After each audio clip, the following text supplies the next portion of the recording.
Former President Trump's rally tonight comes again as the deadline to announce a potential vice presidential running mate is just days away. CBS News manager Jim DeFede is joining us now. And Jim, you've been talking to people surrounding the former president, top Republicans here in South Florida. Yeah. What do you expect to happen tonight? We are not expecting an announcement for the VP selection tonight. That is what I'm told by a senior official within the Trump campaign, is that there is not going to be a VP announcement. But having said that, this is Donald Trump. You never know. You never know.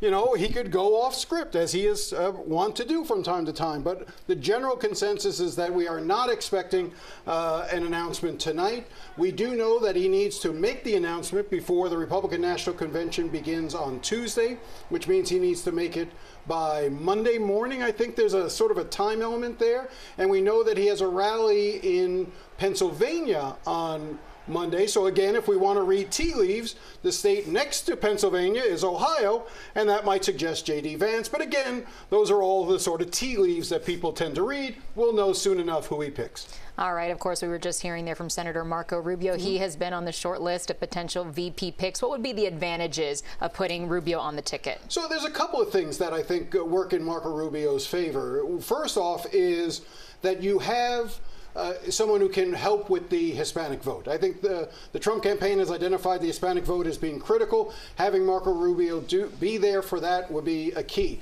Now, one of the things that is often discussed is that Marco Rubio, cannot be from the state of Florida and run, because what would end up happening under the Constitution, although it's never been clearly defined by the courts, but the belief is that if Marco Rubio was on the ballot, Florida's 50 electors for the Electoral College could not pick both Donald Trump and Marco Rubio. So Donald Trump would lose the Florida electoral votes. So in a close race, that would be a problem.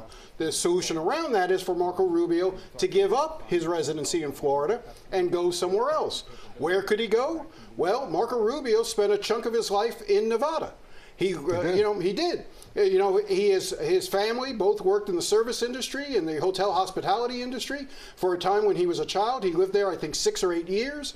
And so he could go to a state that is a swing state, a pivotal state, decamp there and sort of make that the base of his operations. That would be another selling point for Marco Rubio. Or Donald Trump could pick somebody else. There's been a lot of speculation that women will be key to this election. Maybe it could be, but right now it really does seem to be Marco Rubio, J.D. Vance, and Burgum, the governor of North Dakota. Right. That seems to be where the list is right now. All right, Jim, thanks a lot. We'll be following it.